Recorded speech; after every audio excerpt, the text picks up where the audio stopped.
how to make pine needle tea and all your other questions answered. Now, there's been a huge surge of interest in pine needle tea because it's kind of circulating that this might be some sort of an antidote to what is going on these times. Now, this video is not here to kind of support or deny that. It's just to support anybody who'd like to explore pine needle tea. Maybe you're going to add it to your everyday. It's something that any of these coniferous cone-bearing trees have needles that are actually very nutritious and have been used as medicine throughout time.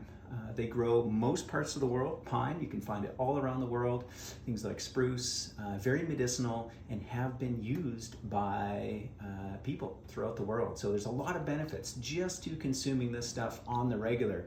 Last kind of solstice, Christmas time, I did a whole post on turning your Christmas tree into medicine, of which tea was one of those things. I've also done tinctures with this. I've done salves, done hydrosols, all that kind of stuff. And yeah, great local, abundant, easy medicine to find and prepare. And hey, maybe it also has some real value in our times today. Now, there are a couple of benefits, a couple of properties. Traditionally, it's been known to be high in vitamin A, or beta carotene more appropriately, and vitamin C. It was used by indigenous people and the settlers to help prevent scurvy and just drunk as a nice simple tea. It's also anti-inflammatory, has analgesic, meaning pain relieving properties. And there are two compounds of interest that I've been learning about the last couple days, as there's been all these articles and interviews and things circulating around about how pine needle tea might benefit us in this time. So the first compound is called sumarin. That was mentioned by Dr. Judy Mikovits.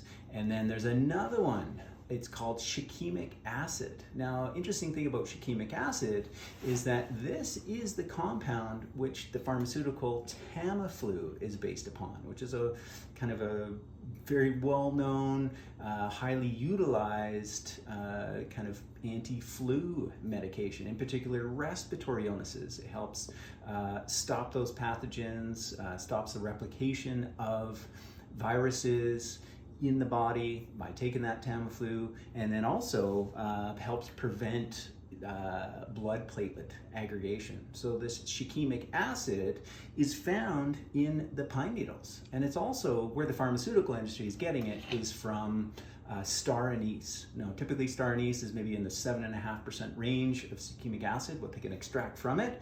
Scientists have done studies and found that in pine needles you can get about 5.5%. Now, there's one person I listened to that was saying, oh, wow, this isn't proven. Of course it's not proven. This is totally new, totally experimental, if it's going to work for what people are searching out its benefits for. We don't know. The whole frontier is absolutely new, but it is been proven this shikimic acid is in the pine and has this connection to other anti-flu type medication, Tamiflu as an example. He also had a caution that there's other compounds in the pine that you don't want, and it's going to be toxic and you shouldn't drink it. Like I mentioned, pine needle tea has been used. Pine as a food, as a medicine, has been used for centuries by peoples around the world. The one absolute certain contraindication is if you are pregnant or you want to be pregnant, then don't consume pine needle tea. It has been used as a contraceptive in the past, and then it was the lodgepole pine, no, sorry, not lodgepole, ponderosa, where some cattle ate a bunch, and within 2 days to 2 weeks, they abort a baby if they are carrying, if they're pregnant at that time. So anybody who's pregnant or looking to get pregnant, this wouldn't be a remedy. This isn't something that you're going to explore. But I think, again, it's going to be in large quantities. I would suggest you're going to have a nice cup of pine needle tea, each day or throughout the week. I've been enjoying a tincture I made this year that had pine needles and spruce tips and juniper and all these wonderful things from the forest. And that was kind of part of my winter wellness tonic that I was taking throughout the year.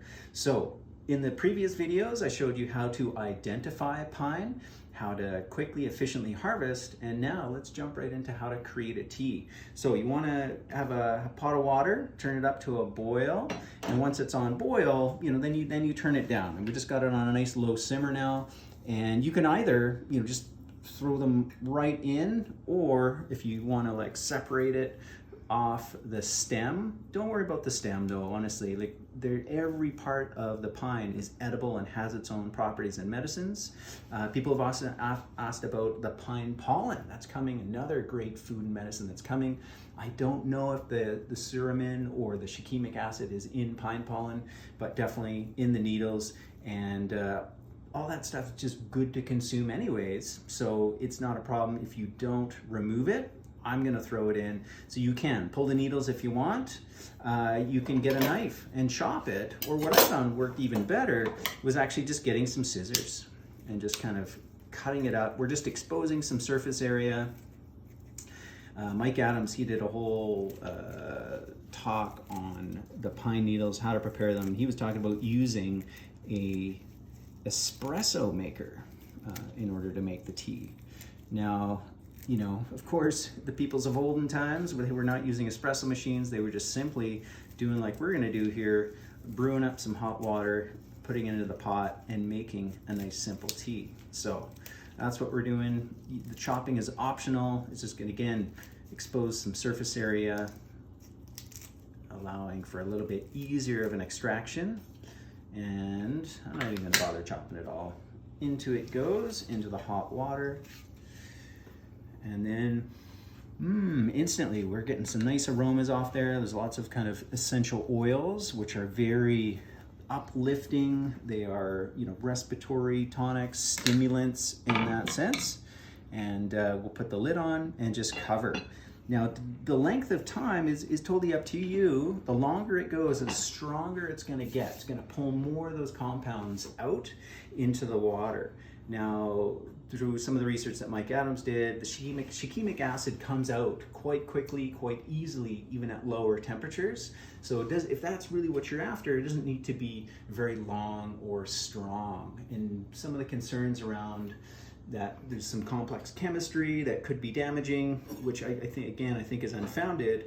The longer it goes, the stronger it'll get. You'll have more of that deeper chemistry in there. So, just a nice kind of low simmer, even a steep, you're gonna get a nice, flavorful, rich medicinal tea. And when you're ready, get a little strainer, just pour it through into a cup and enjoy. Enjoy it straight as is. Taste of the forest. This is something that can be mixed. Like I mentioned, you can mix it with other conifers like juniper, like spruce, like fir, even throw in some rose hips, even throw in some elderberries or some chaga mushroom, that kind of a thing. You can really build yourself a nice, incredible brew. So let me know if you got any questions in the comments.